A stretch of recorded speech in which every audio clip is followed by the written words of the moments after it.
Welcome to the Art Studio today. I'm Charles Maring, and we're going to dive into the topic of L-mount lenses for the Lumix S1, S1R, and S1H today. And I've got the new Sigma 105 1.4 here in my hands, which I have been putting through the paces a little bit. I've got some photographs pulled up to share where this lens really shines. We're going to dive into that topic, so stay tuned.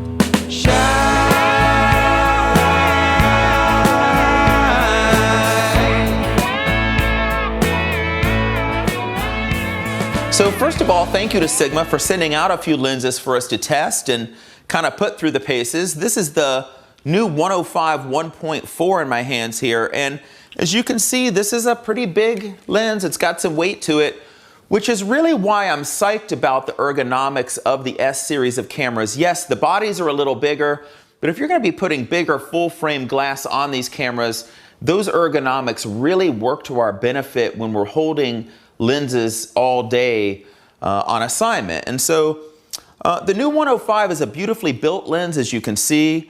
On the side here, we have a ability to switch from manual to autofocus. Really simple there.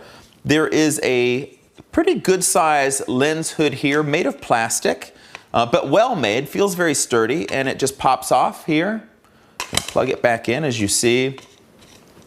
On the top of the lens, there's a really nice window here for being able to view all of our depth of field information and things of that nature.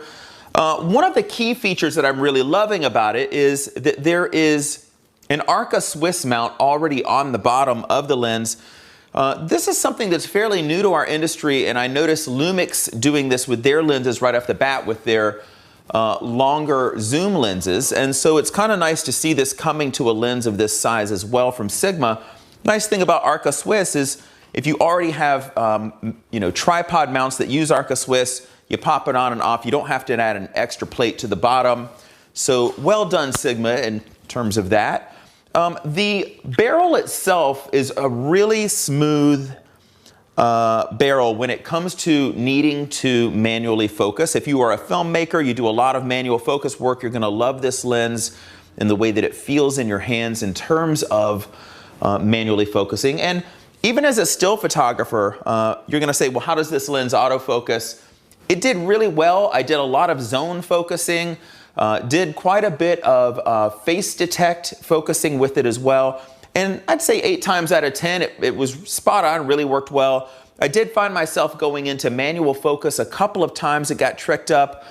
So if you know that going into it, you're going to be really pleased with the build quality and overall look of this particular lens. Going to dive into some photographs here, share with you a little insight to how we've been using it, and give you some visuals.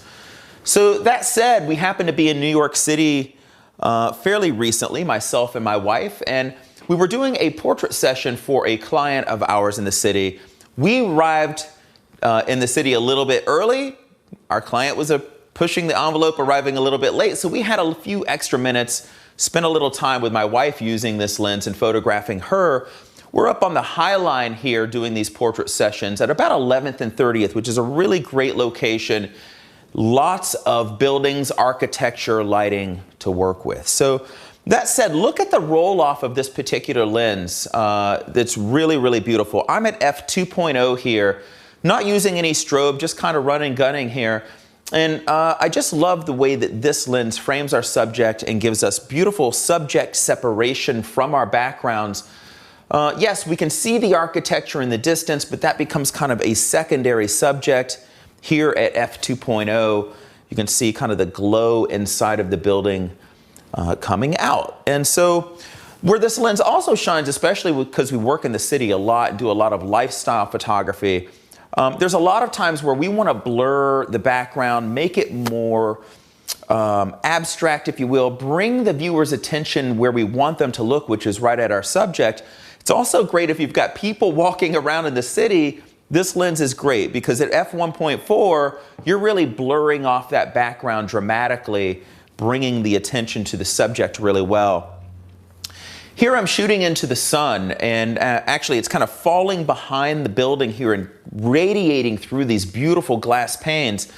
And in this situation, again, no flash, just kind of utilizing what's present. But shooting into the light, this lens gave a really beautiful characteristic as well, kind of this soft glow, especially when you're open to 1.4, you get this softness to all of your highlights, and so just an example of that.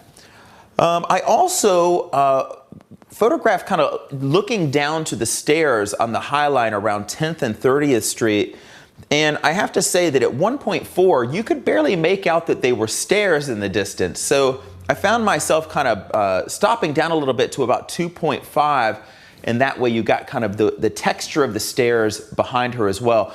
You have to be really careful with this lens and make decisions based on what's in your foreground, where your subject is, and what's in the background, because we all, love to shoot wide open. That's why we spend the extra money for expensive glass, but it's not so much about having just lots of light flowing into the lens. It's also about the ability to make those decisions based on the moment.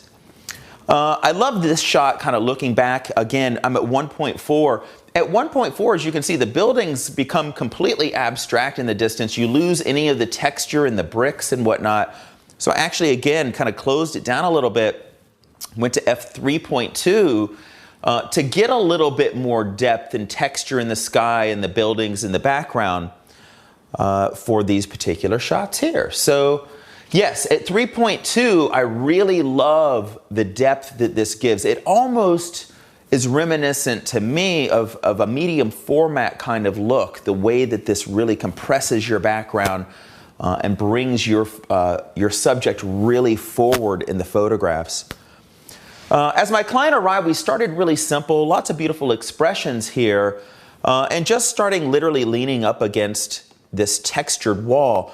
I loved the way the texture really came out here, but I also want to share with you, not so much this photograph, but sharing with you just pulling your subject just a couple of feet, maybe 1.5 feet off of the background.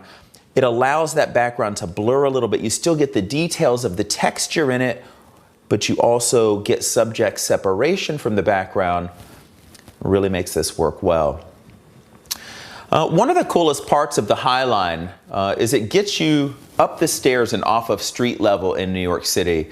And it offers city views. It also offers lots of textures, lots of different shapes. We've got circles and squares and rectangles and lighting flowing through buildings.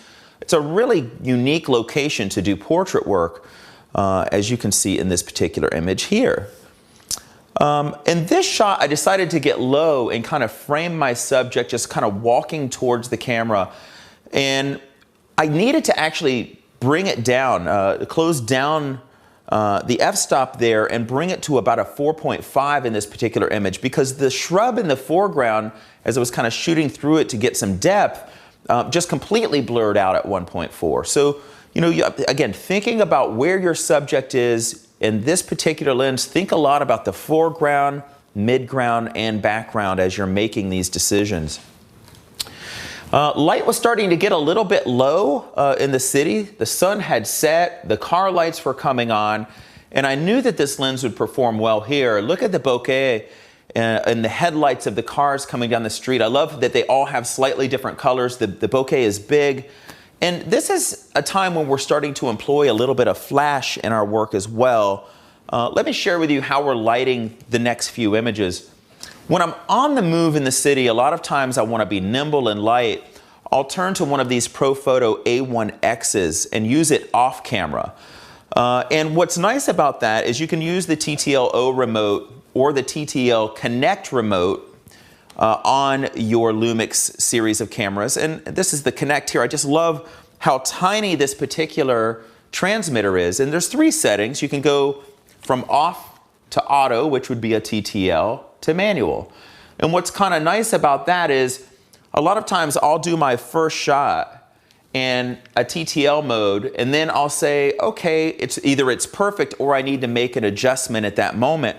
That adjustment being, maybe I think the flash is a little too bright, or maybe I want to make it brighter. Well, I've taken my Lumix S1 and programmed one of the front buttons here to bring up exposure compensation in the camera. So as soon as I hit that button, I'm in exposure compensation mode on the back. I can go plus or minus, brightening the flash or toning it down.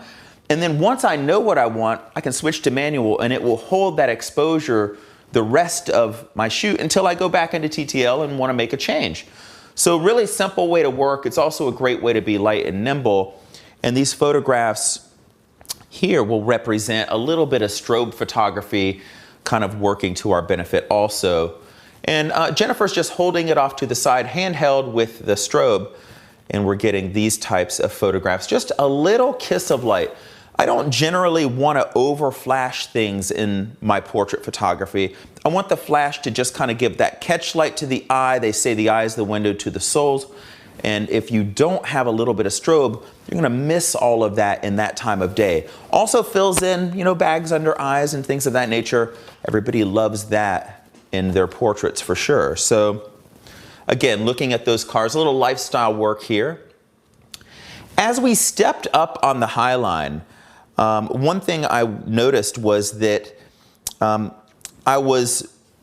high line this time of day always tends to be very lit from the bottom, right? If you go up there this time of day, it's so beautiful to be there, but if you don't have a strobe, you're going to be unable to overpower the lighting coming up from below, lighting the shrubs and things of that nature. So once again, just holding this A1X off here, we're getting a nice fill light coming in here, complementing that glow from underneath. And I am at a 30th of a second here. And at a 30th of a second, we're gonna pick up a little bit more of that glow because the shutter's opening and closing slow enough that we get a little bit of warm glow in the skin tone as well as in the lighting in the distance. So same thing here, just kind of off-camera flash in the streets of New York here and allowing the cars to go by, a little bit of lifestyle work. After we left New York, we also spent a little bit of time in the northwest corner of Connecticut, almost over the Massachusetts line to the Berkshires, right on the corner there. And one of our clients that we photographed many times has a beautiful home on a lake up there. And we went up and we were going to do some family portraits and subsets of family portraits. I just brought a couple of these up to illustrate how to think about working with primes and groups at the same time, because I think that's an important thing to know. Let's dive in. So we're in their home and we're going to do a nice big family group here. And initially I'm at 1.4 and I'm thinking to myself, okay, can I pull this off? I knew I probably couldn't, but worth a try. When we're working with groups like this, what we have to determine is, can we pull it off at 1.4? Keep the person in the foreground and on the sides of the image in focus. How do we do that? Well, number one, if you can put your groups in a semicircle as opposed to straight across, that is how depth of field in a lens works and how you can keep everybody in focus. But if you start stacking people one behind the other, even the semicircle will not allow you to do that. So you have to be very careful. Looking at the back of the camera, everything looked plenty sharp. But if you walk into a situation and you say, I'm going to try to work at 1.4, I highly suggest you do a test shot like I do, then pinch and zoom, get in there and make sure everybody's in focus before you close down the shot. Because what I found was I needed to actually close down that aperture a little bit, bring a little bit more depth into the image. Let me share that with you. Here, it looks sharp, right? But we zoom in, we find, well, no, not everybody is in focus because we have one of the gentlemen here in the background, mom's in focus, daughter's slightly. At 1.4, you can't quite pull this off.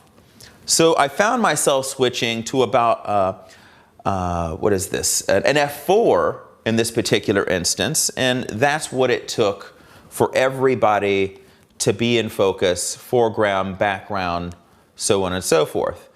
And so just food for thought, as you're working with prime lenses, you really have to pay attention to those characteristics of a prime. I love this lens because it can do it, but I also love that I can stop it down if I need to. So one last image here. I just love this. You know, mother and son, such a loving moment here. And I think it illustrates just how abstract a prime lens like this can make your background. A lot of times as a photographer, my goal is to lead the viewer's attention towards where the emotion of the photograph is. Let the background be just a secondary beautiful thing. So this lens retails for $15.99, available everywhere you buy Sigma lenses. Works really well on my Lumix series of cameras, really pleased with it. I've also been spending a little bit of time with this 40mm 1.4, another pretty seriously big piece of glass. Really impressed with this. I'm going to share some imagery on this moving forward as well. And I also have the 14 to 24 2.8. This has kind of been my go-to vlogging lens the past week or so. There's a lot of times in this particular studio where I've got the lens completely against the wall trying to showcase some art or some of the things that I do in the vlog, and this lens is really shining in that way. It's normally what I would turn to a micro four thirds, like a GH5S Lumix with a 7 to 14, but that's an f4 lens. Gaining a little bit of clarity of full frame ISO performance and being at 2.8 with just a tiny bit of depth of field. This is a beautiful lens in that way. I just want to share, looks kind of like a fisheye here, but no, it's rectilinear and really keeps all of your edges very straight as long as you point it straight. So we'll dive into some of that in a future date. And that's kind of a wrap here on what we're doing with the Lumix cameras, what we're doing with lenses, and just kind of sharing some updates and lens reviews along the way. Some things of what to expect photographically from those particular lenses as well. And that's a wrap for today. We appreciate you, everybody. You guys have a great one. Take care.